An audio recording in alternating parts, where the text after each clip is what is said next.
선지서 변론 중고 58번째 시간입니다.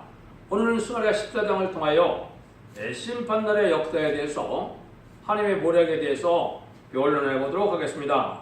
본장은 하나님의 진노의 날이 올 때 남을 자의 형편과 망할 자의 형편을 가르쳤는데요. 그럼 이때 심판날은 무엇을 뜻했느냐, 이걸 잘 알아야 되겠죠. 하나님은 인간 중간에 환난 재앙 심판을 통하여 세상을 심판하고 에덴 동산을 회복시키기를 예정하신 가운데 그 모든 비밀의 말씀을 예언서 계시록에 변론을 해놓으셨는데요. 그러면 앞으로 어떻게 심판이 진행이 될까? 지금은 예수님이 말씀하신 대로 천국 복음이 땅끝까지 전해지고 재난의 시기라고 볼 수가 있습니다. 불원간에 전선도만에 들어가는 역사가 있는데요. 이것은 14만 4천 명의 이마에 임치는 역사가 진행되면은 이제는 전선점에 들어갑니다.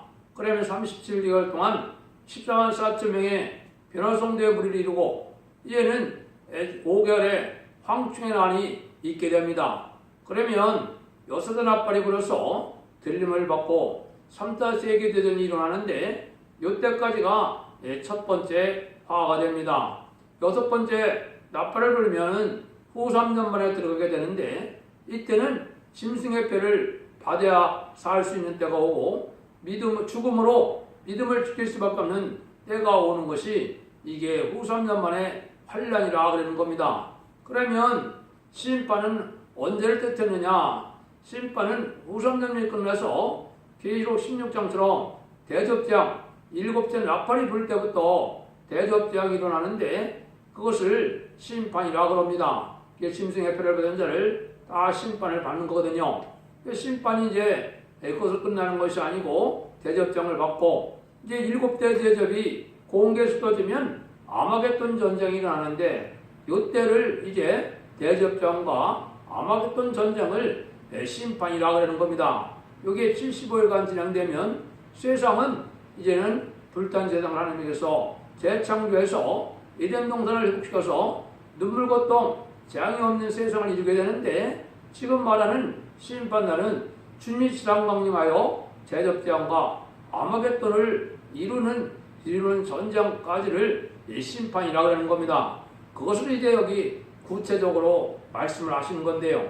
그 일들이 어떻게 진행되느냐, 이거를 변론해 보도록 하겠습니다. 1절 2절입니다. 여호와의 날이 이르리라. 그날에 내 재물이 약탈되어 너희 중에서 나의 일이라. 내가 열국을 모아 예루살렘과 싸우게 하리니 성읍이 양락되며 가옥이 약탈되며 부녀가 욕을 보며 성읍 백성이 절반이나 사로잡혀 가려니와 남은 백성은 성읍에서 끊쳐지지 아니하리라. 여호와 하나님께서 아무리 거룩한 예루살렘이라 하지만 열국을 모아서 싸움을 일으킬 때 화려한 가옥이 성읍이 다 원수에게 피해를 당한다 그랬지요. 그런데 예루살렘을 육적 이스라엘 백성의 예루살렘으로 보면 되지 않습니다.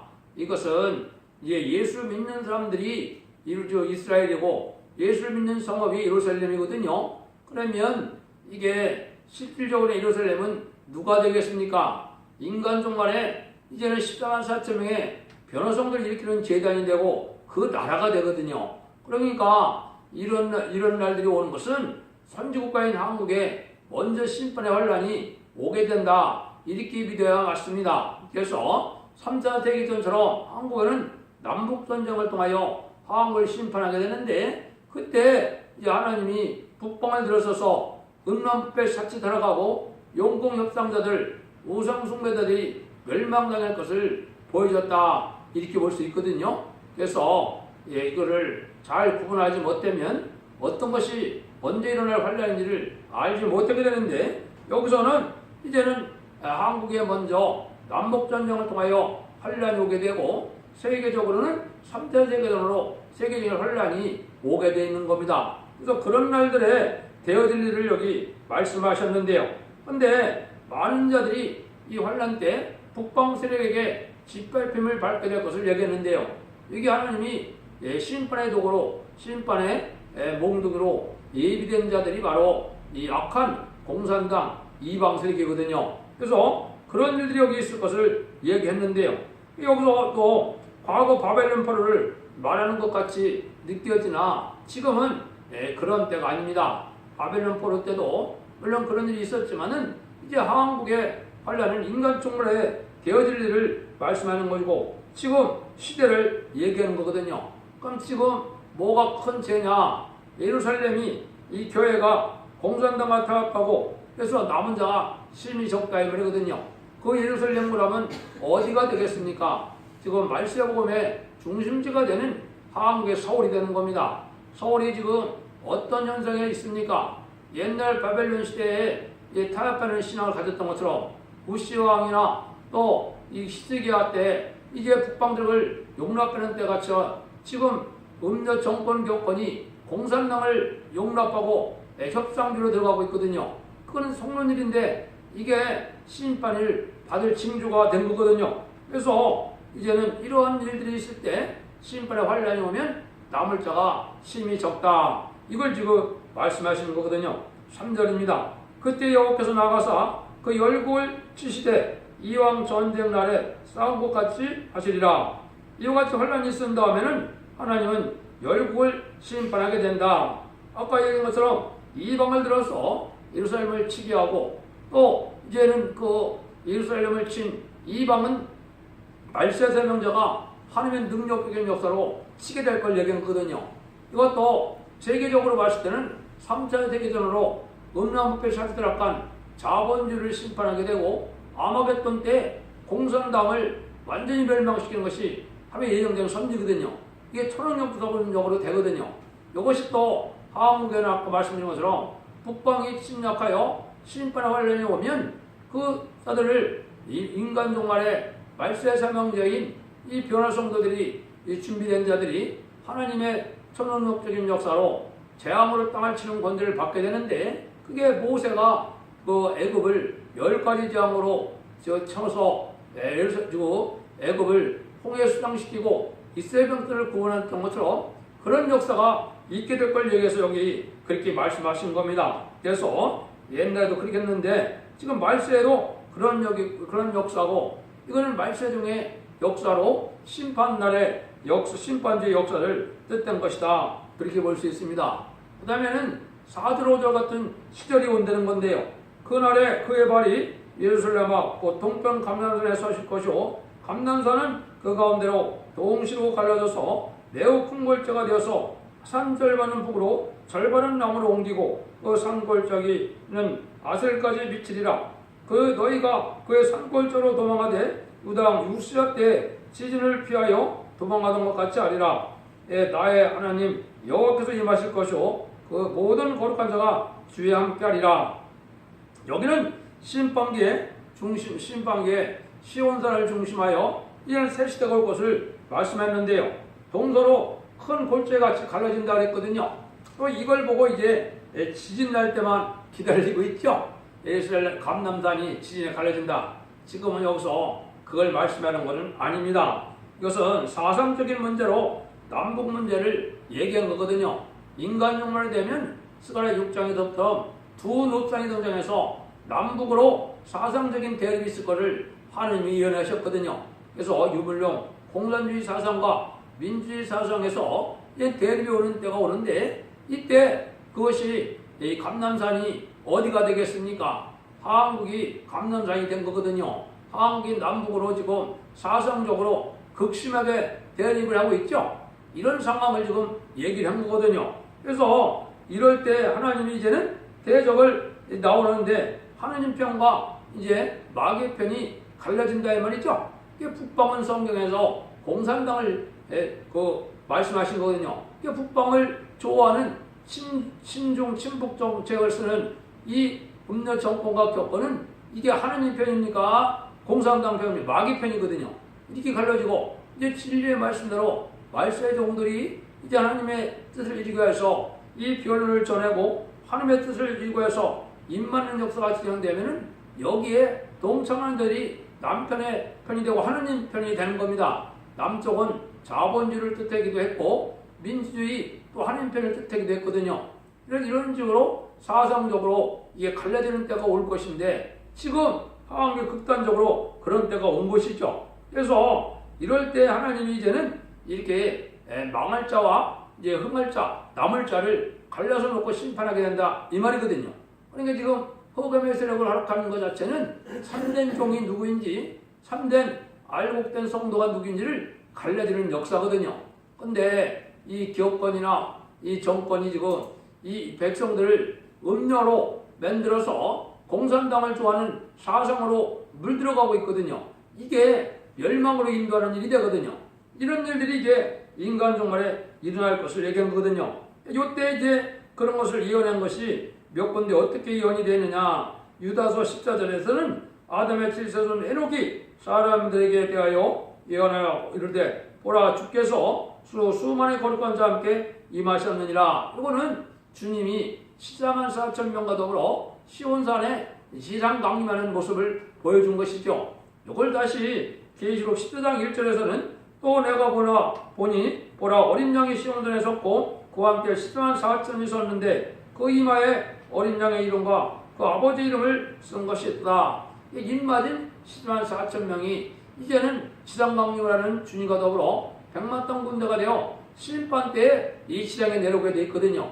공중전임에서 이제 14만 4천이 변호성도는 변화 승천하여 하나님 앞에 가면 이제 거기서 왕국부서직을 이루고 왕부서직을 후삼년반 동안 이루고 이제 치장군림하여 이제 대접장과 아마겟돈의 전쟁을 마지막으로 치르는 일을 하게 되는 거거든요.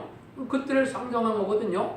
여러분들이 이걸 잘 알아야 되는데 또 예수님이 오신다고 그러면 또 한국에 온다면 또 이단이라고 그러겠죠.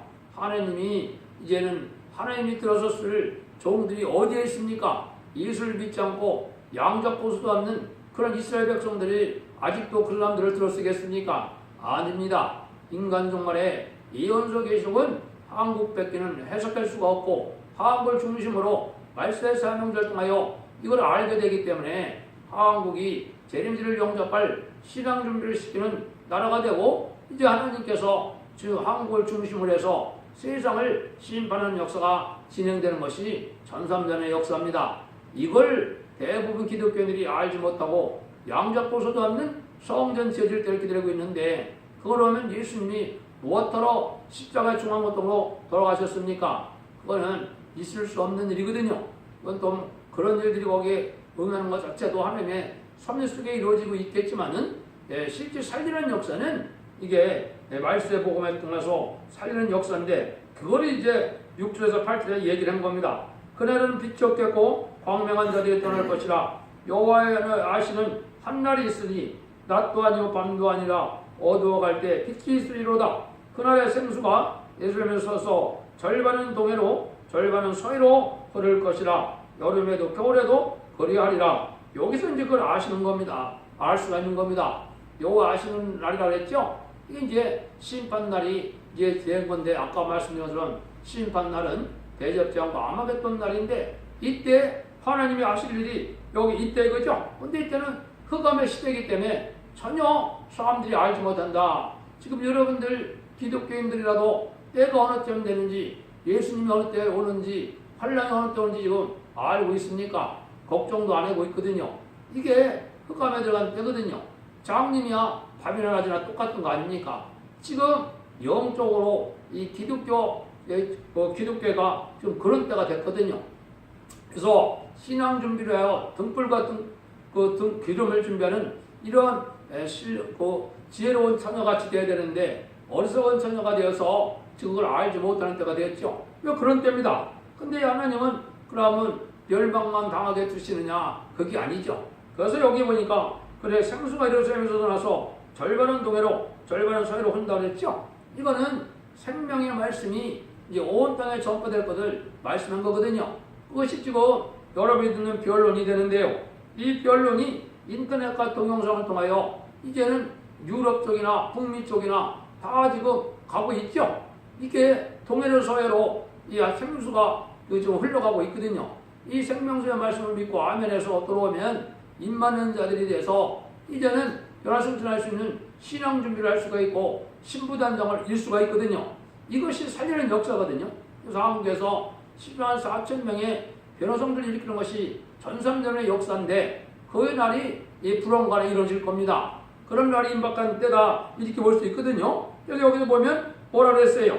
이런 일들이 있는데 이제 여름에도 겨울에도 그날이라 그랬죠. 그러니까 37개월 동안 이루어지니까 2, 3년, 3년 1개월 동안 이루어지니까 여름에도 겨울에도 그런다는 말이 맞겠죠. 이거를 이제 이사야 8장 6절에서는 천천히 흐르는 실로아물이라 이렇게 표현한 겁니다. 천천히 흐르는 실로아물이 바로 이 말세의 복음을 통하여 아름다운 소식은 죽지 않고 색시가고 죽지 않고 변화를 성취하는 이런 말세의 복음의 진리를 얘기했거든요. 이건 누가 만들어내는 것이 아니고 어떤 이론이나 학설이 아니고 하나님의 예언서 계시록 본문 그대로를 전하게 되면 변론하다 보면 그 내용이 다 나와 있거든요. 그런 일들이 이루어지는 것이 지금 천천히는 신뢰함이고 이게 여러분이 듣는 변론 자체가 생명의 말씀이 되는 겁니다. 왜? 순종하면 죽지 않고 색시가고 순종치 않으면 심판을 연장 때 멸망이 온다 이 말입니다. 이것이 하나님의 예정된 섭니다. 그렇게 볼 수가 있겠죠. 9절에서 11절입니다. 여호와께서 천하의 왕이 되시리니 그날에는 여호와를 홀로 하나이실 것이요 그 이름이 홀로 하나이실 것이며 온 땅이 아라바같이 되며 대대 게바에서 예루살렘 남편 리몬까지 미칠 것이라. 예루살렘이 높이 들려 그 본체에 있으리니 베냐민 문에서부터 천문자리와 성못 등의 문까지 또 하늘의 망대에서부터 왕의 보조주 짜는 곳까지 사람이 그 가운데 거하며 다시는 저주가 있지 아니하리니 예루살렘이 안연히 내 서리로다. 요거는 이제 하나님이 이걸로 높임을 받는 때가 오는 것이 심판 때인데 이때 되면 온 세상이 다 심판이 된다 이 말입니다. 세계가 예루살렘처럼 한 나라가 되고 한 국가가 되는 일이 벌어지거든요. 왜? 믿는 자들만 남게 될 테니까요. 이런 일들이 있을 것을 여기 얘기한 거거든요. 그래서 만왕의 왕이 이제 오시면 다 이제 거룩한 땅이 되는데 이때는 이방이 없고 공산당도 없고 마귀도 없고 그러니까 다 하나가 되겠죠. 세계적인 통일이 된다 이 말이거든요. 이것이 세계 통일의 평화 왕국이는 예정론에 회복된 새 시대를 얘기한 거거든요. 이런 날이 온다 이 말입니다. 자꾸 육적 이스라엘 회복만 기다리고 있는데 그건 이미 옛날에 2번에 걸쳐서 다 회복이 성취된 겁니다. 그래서 BC 516년에 이제 예루살렘 성전이 복구되고 예루살렘이 복구됐지 않습니까? 1948년 5월 14일에 또 이스라엘 백성들이 이제 회복이 됐지 않습니까? 그런데 또 지금도 이스라엘 회복을 기다리고 있으면 그것이 맞지 않습니다. 이거는 세계 동안의 에덴 동산이 회복되는 걸 얘기하는 것이고 물론 육적 이스라엘 백성들이 제가 말씀드린 것처럼 전선자문에 14만 4천 명 우리가 차게 되면 회개할 때가 옵니다. 그게 스가랴 12장 할 때 제가 말씀을 드렸죠. 그것이 이제 회복되는 때도 있긴 있지만은 이거는 한 나라를 얘기한 게 아니고 세계적인 역사가 그렇게 진행된다 이 말입니다. 그래서 하나님의 역사가 이렇게 이제는 다 다윗 왕국으로 이루어지는 역사가 있을 것을 말씀하셨다 이렇게 보면 됩니다. 이제 12절에 보시면 예루살렘을 친 모든 백성에게 여호와께서 내리실 재앙이 이러하니 곧 섰을 때 그 산이 썩으며 그 눈이 구멍 속에서 썩으며 그 여가 이쪽에서 썩을 것이요. 그래서 그러므로 예루살렘 같은 촛대기를 대적하면 이렇게 재앙을 받게 되는데 왜 촛대기라고 자꾸 그럽니까? 14만 4천 명의 변성도 일으킬 교회가 촛대기이기 때문에 그런 겁니다. 이게 진정한 예루살렘이고 이게 진정한 하나님의 성전이고 이게 진정한 하나님의 뜻 아닙니까?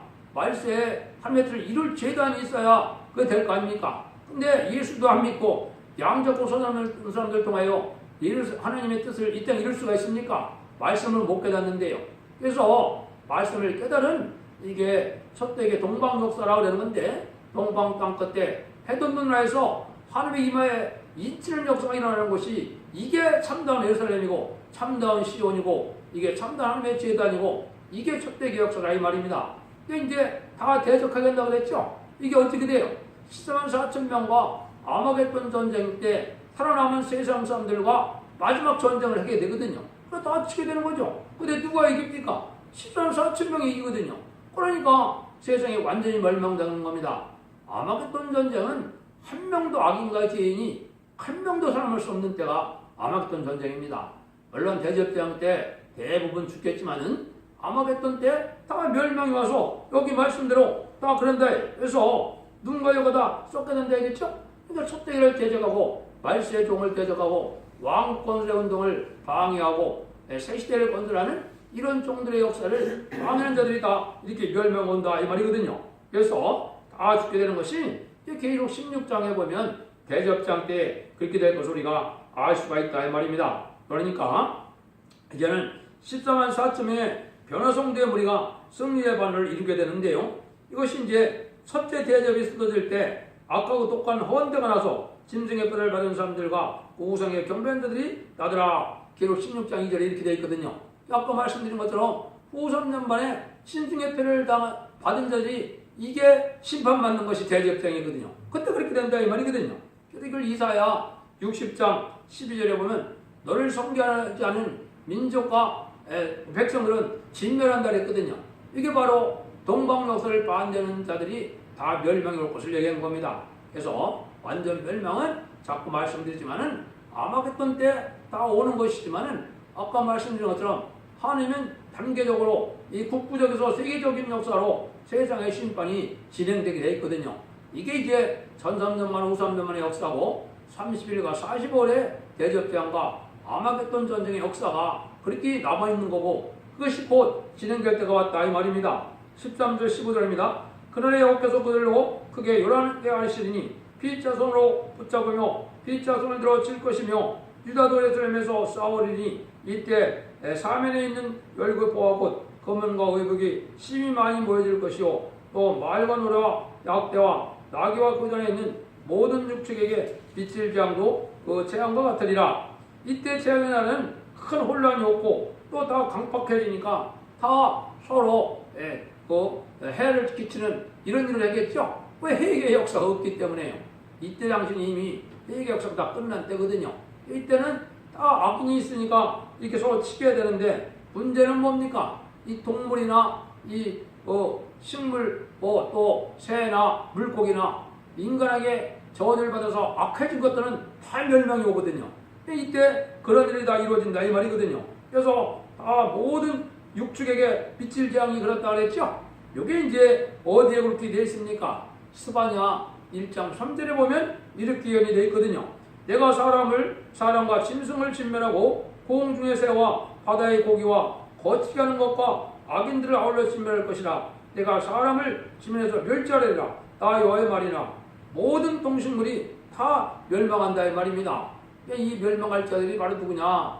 첫대의 왕국 건설 운동을 방해하는 자들이다 이 말입니다. 이런 자들은 하나님의 뜻을 이루는 천지 창조로의 목적을 달성하는 에덴 동산에 복하여 천일왕국 건설을 반대하는 자들은 다 이렇게 멸망을 당한다. 이렇게 말씀하신 거거든요. 이게 이제 그런 때가 된다. 그러고 난 다음에는 이 세상은 이제 아름다운 새 시대가 될 걸 얘기했는데요. 16절입니다. 예루살렘을 치러왔던 열국 녀석 남은 자가 해마다 올라와서 그 왕 망군의 어깨에 숭배며 초막절을 지킬 것이라. 그럼 원세 나라도 남은 자들이 있게 돼서 세상의 심판에서 에덴 동산이 복되면은 이제는 초막절을 지키는 것처럼 이제 하나님을 섬기러 온다 이 말이죠. 이게 이제 한국으로 하나님을 섬기러 오는 일들이 세계 도처에서 있게 된다 이 말이거든요. 이걸 이제 천년평화왕국이다, 야인왕국이다 그러는 겁니다. 그래서 이런 일들을 하는 것은 아까 자꾸 말씀드린 것처럼 승리자만이 내린 14만 4천 명의 배우성들이 일으켜서 그 시온의 무리를 중심하여 하는 역사가 진행될 것이다 이 말입니다. 이런 일들이 한국에서부터 다 일어나기 때문에 다 한국으로 모여들게 되어 있고 14만 4천 명의 무리를 한국에서 길러내는 역사가 이게 제레미를 영접하게 하는 선지국가의 사명이다 이 말입니다. 그런 일들이 이렇게 일어난 데는 새 시대가 온다 이 말이거든요. 17절 19절입니다. 천하 만국 중에 그 왕 만군의 여호와께 숭배로 예루살렘에 올라오지 아니하는 자에게는 비를 내리지 아니할 것인즉 만일 애굽 족속이 올라오지 아니할 때는 상이라며 있지 아니하리니 여호와께서 초막절을 지키러 올라오지 아니하는 열국 사람을 쳐서 재앙을 그에게 내리실 것이라. 애굽 사람이나 열국 사람이나 초막절을 지키러 올라오지 않은 자의 받을 별이 이러하리라. 이거는 하나님을 섬기지 아니하는 백성들은 재앙을 받게 된다, 멸망을 받는다 이 말이죠. 이게 이제 앞으로 곧 진행이 될 겁니다. 한국을 이제는 예루살렘을 건설하고 왕국 건설하고 다윗 왕국을 건설하는 사명을 가지고 있는데 이 사명을 반대하는 나라들은 다 이렇게 재앙이 내려서 멸망을 당하게 된다 이 말이거든요. 그래서 이것이 완전히 끝나는 것이 아까 말씀드린 것처럼 아마겟돈 전쟁 때까지 이렇게 되는데 이 첫대계의 역사를 반대하면 살아날 방법이 없고 혼란에 빠지게 되는 겁니다. 그런 일들이 한국이 이제 선진국이기 때문에 한국을 중심해서 일어날 날이 오는데요. 그러나 이 세상에는 아주 거룩한 나라가 된다는 거죠. 20절, 21절입니다. 그날에는 말방울에까지 여기서 성결하게 기록할 것이라. 여호와의 전 모든 소치 제단 및 수발과 다름이 없을 것이며 예루살렘과 유다의 모든 소치 여호와의 만군의 여호와의 성물이 될 것인즉 제사 드린 자가 가서 이 소치를 취하여 그 고기를 삶으리라. 그날에는 만군의 여호와의 전에 가난한 사람이 다시는 있지 아니하리라. 이건 다 완전한 성결을 이룬 나라, 성결을 이룬 백성들이 됐다 이 말이죠. 이거 왜 그렇습니까? 천일왕국에는 마귀 세력이 없거든요. 악인도 없고 이방인도 없거든요. 그러니까 다 거룩한 자가 됐다 이 말이거든요. 그러니까 다 거룩한 나라가 돼서 이제는 하나님을 섬기는 나라가 되니까 하나님을 대적하는 거나 세시대 가는 진리를 반대하는 자들이 다 멸망당했기 때문에 이제는 거룩한 때가 왔다 이 말이거든요. 그래서 가난한 사람이 이제는 없다는 것이죠. 그래서 이제는 마귀가 무적에게 천년 동안 갇히는 역사가 오니까 마귀 세력이 없는 거룩한 나라라는 것이 이게 다윗 왕국이거든요. 이게 이던 정도를 회복시키는 딸이 된 거거든요. 이것이 이제 계시록 20장 2절 3절에 구체적으로 이제 예언이 성취되거든요. 용을 잡으니 곧 옛뱀이요 마귀요 사단이라 잡아 1천년 동안 결박하여 무종에게 던져 잠그고 그 후에 임봉하여 천년이 차도록 다시는 만국을 미혹하지 못하게 하였다가 그 후에 반드시 잠깐 누리라. 요거는 이제 백보리와 심판 때나 마귀가 잠깐 나와서 완전히 멸망하는 때가 오는 거죠. 이게 이제 백보리의 마지막 심판이 되는 겁니다. 천년왕국 후에 말입니다. 결론을 말씀드리고 마치도록 하겠습니다. 하나님께서 심판날에 조금 더 불의한 자는 남기지 않게 한 모략에서 무서운 종가볍게 환란이 있게 한 다음에 참된 계를 받게 하는 세력을 없이하고 새 시대를 이룬다는 것을 가르쳤습니다. 그래서 두 차례가 말씀드리지만 참된 교회 무리는 14만 4층의 변호성대 무리를 얘기하는 겁니다.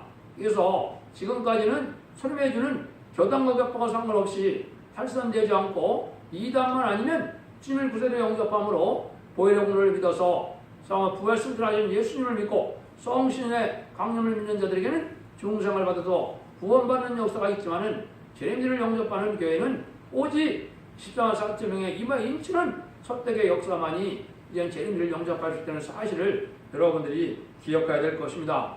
여러분들도 진리 앞에 순종함으로 이 말씀을 읽고 듣고 지켜서 원죄와 자범죄를 해결받아서 자손 만대 축복과 세세 왕권의 축복을 누리는 복된 종들과 성도님들이 다 되시를 예수님으로 간절히 축원드립니다. 아멘.